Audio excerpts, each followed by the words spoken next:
Hi, Chris Popper here in Bangor. I'm joined by Coach Mark Shields down in Bar Harbor for our weekly coaches show brought to you by Allen Insurance. And Coach, let's just kind of get the big one out, is that the game has been moved from Saturday afternoon till Friday afternoon.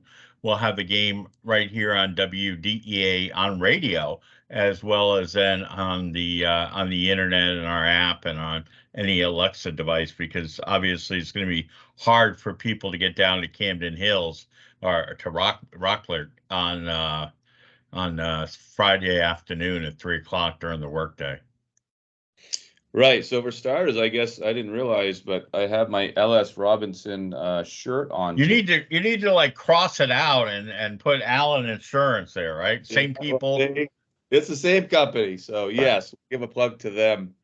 Yeah. So the big news of the week is because of the incoming storm that the game had been moved from Saturday to Friday, and Friday at 3 p.m.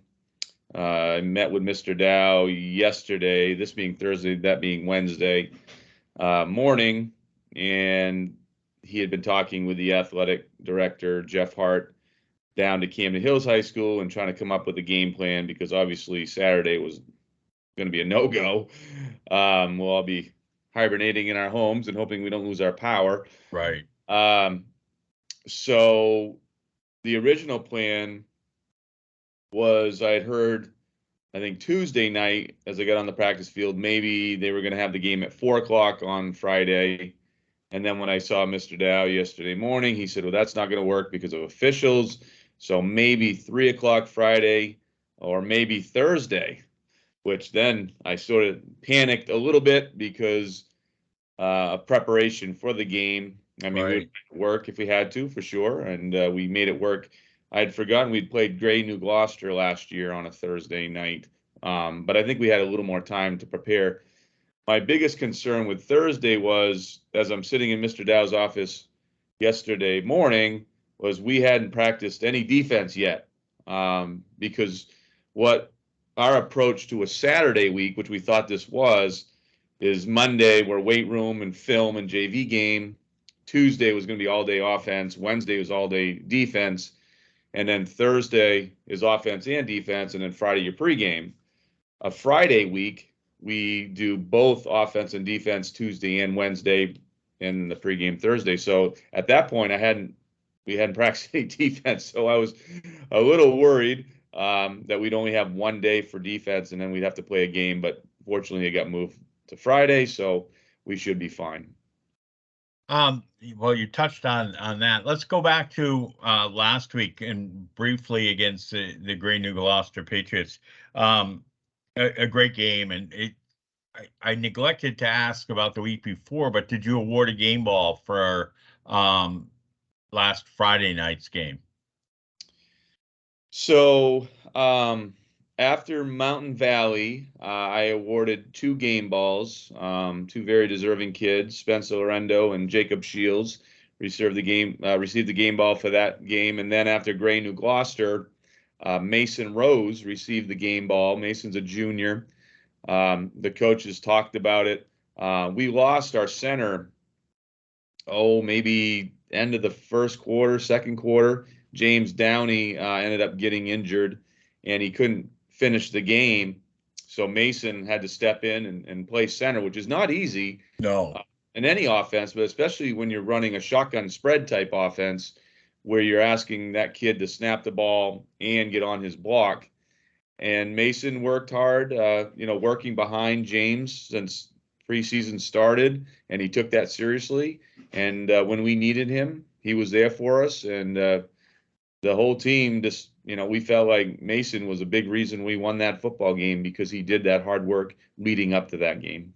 You never saw any really difficulty with the snaps getting the ball back to Spencer. So kudos to Mason. I mean, he just did an awesome job. Absolutely, and you're right. I would say probably 95% of his snaps were right on, that's good for any center. So that was excellent. What do you know about Camden Hills? They come in 2-0, as are you, and this is an important game as you gear up for the season and playoff Crabtree point standings down the road. Yeah, I mean, we played Camden twice last year. We had them in the regular season, and then we had them in the semifinals. And basically, it's the same team except a year older. So we knew coming in that they were going to be one of the top teams, sorry, in our conference, and they are. They've had a good preseason, and they've had two really good wins to start the season. And they're, for starters, they have huge numbers. I think they're in the 40s somewhere. They have some real athletic kids. They have some real big kids. They're going to be a handful. Defensively, they have three really good down linemen that we've been working hard this week to prepare for. But they're going to be a handful to try to block and do what we want to do offensively. And yeah, I mean, they're just a tough team. They're well coached, and I'm sure they're eager to see us. We were able to beat them twice last year, and now we have to go. Sorry, have to go to them. So it's going to be a tough game, no doubt about it. I know that Camden Hills has got a locker room issue on Friday, so the boys have to go dressed in their with their pants and their pads on and their lowers. Is that making any different? I mean, obviously they'll probably, I would assume, bring pants to change on the way home, but where everything's so much of a routine, and obviously this too is your first away game as well, so that throws a wrinkle into everything. Yeah, honestly, it's going to work out in our favor because there's going to be a time crunch. We didn't want to get the guys out of school too early, but we know that it's probably a 2-hour ride or so to Camden. So to have them in their lowers already, say we run into traffic or maybe, I mean, the plan is we want to be on the road by 11:30. The kids are getting dismissed right after block B, which is 11:13, and that's a quick turnover. So some of the kids, they might try to grab a bite to eat in the cafeteria. There's lunch going on, first lunch at that point. I'm going to recommend to the kids tonight to maybe pack their own lunch so they can, get to the locker room, get their lowers on, get all their stuff, get on the bus, and hopefully we're on the road by 11:30 or shortly thereafter. So actually having them in their lowers, I think will benefit us. It might be a little uncomfortable for them, but we're not really worried about that. And Just kids. They're high school kids. It'll be fun. So when we get down there, normally we're down to schools a couple hours before kickoff, and we'll have whatever, an hour and 15 minutes before kickoff. So it will be much quicker for the guys just to get suited up. We won't be going into the building. We'll go right to the sideline, and they can get their pads on and get ready to go. And then right after the game, we'll be able to utilize their locker rooms. And I get it. It's because school is still in session at Camden Hills at that point. And they don't want, football players to be disrupting that. And as we know, they can be disruptive at times. They're kind of loud. But there's probably phys ed classes going on in that area and what have you. So, yeah, so it's fine. The guys are, they're ready for it, and we'll make the best of it. Have you been? I don't recall being at the new Camden Hills facility. I mean, the last time I think I was down, at Camden Hills, they played at the Snow Bowl, and that was a makeshift facility. But now they've got apparently a beautiful new facility. Yeah, I'm assuming it's the same field we played on way back when, the Trevor Alley teams, Yeah. Sandy Hangler teams, the field right next to the school. I've heard they do have maybe better, like the press box is better, and they've built some things around it. So we have been there. I'm not sure if you were with me or not, but we played there a couple of times, I know of there. But you're right. We used to play at the Snow Bowl when they first got football down there because they were still building their field. But right. Yeah. I mean, it's been many years. I guess I must have been, but obviously at my age, I can't even remember what I had for supper last night. Right. I'm pretty sure you were there, Chris, but I don't want to embarrass you, on this interview. So thank you very much. Yep.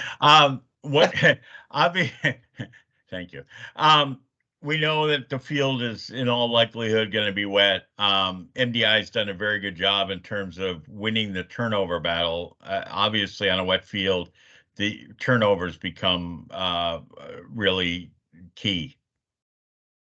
Yeah, no doubt about it. Especially if you have two teams that I think are pretty close. We'll find out tomorrow. But yeah, as we always say, right? Special teams, turnovers, and penalties will determine these games where you have two really close, clubs. And you're right, it's probably going to be a little squishy. The grass could be a little wet. So yeah, I mean, we're going to have to protect the football, because if we're putting the ball on the ground or throwing interceptions, then it could be a long night for the Trojans. So we want to win that battle for sure. Speaking of penalties, the first game pretty clean in terms of penalties, but then the second game, there were a couple penalties, and I know some that you probably wish you could have back. Yeah, no doubt about it. And one was one of my players. I won't mention his name. I think his last name was Shields. He made a big stick. I know he was excited, stood up and did a whatever, and they're like, "Oh, no, you can't do that." And I talked to him about it, and he got it. He felt bad about it, and I know he got caught up in the moment, and we moved on. Grounded, and I mean, right? So Yeah, I mean, we didn't give him dinner that night, but I mean, no, for all you watching, he had dinner. So yes, yeah, I mean, penalties like that we have to obviously reduce. But yeah, so far we played pretty clean football. Once again, we're knocking on wood here, but we hope that continues. Tomorrow versus Camden Hills. Obviously first game, but then we don't want to look too far ahead, but then on Friday the 22nd, we come home against Waterville, and that game is at 7:00. All the other home games are at 6. That game is at 7. If you come early, you'll be able to enjoy food from the snack shack, but there won't be anyone kicking off at 6. You want a huge crowd for that. I mean, look, we know people aren't going to, although kudos to the cheerleaders. I hear they're coming to Camden Hills, but you'd love to have that stadium packed for the Waterville game, especially how Waterville has won pretty consistently over the past years. Yeah, thanks for reminding me of that, Chris. I didn't want to say that they own the Trojans, but they pretty much have. Yeah, so right. So we'll focus on Camden Hills. But you're right. We'll get through the Camden Hills game, and then we'll start preparing for the Purple Panthers of Waterville. And right, hopefully we have a huge crowd for that. If people can start, clearing their calendars for that Friday night game, that's going to be a big one, and we want as many people there as possible. All right, Coach. I know that you've got a busy day today, and I thank you for your time. And we'll see you down in Camden Hills on Friday afternoon. Again, the game is Friday afternoon at 3. And we'll have that game for you right here. Thanks, Coach. Thanks, Chris.